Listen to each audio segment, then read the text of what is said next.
morning. I want to just start with this video. So today is a rough shot of our first video. So what I want to do is show you a door that might not latch in your house. Here's the reason why. If you look up here, the reveal is way off.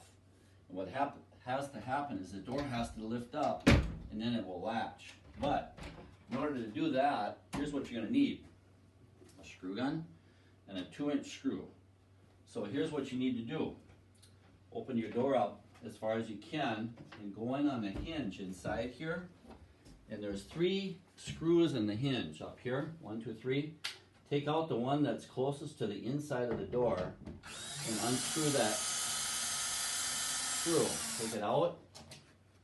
And then take your 2-inch screw that you have here and screw it in. And what that does,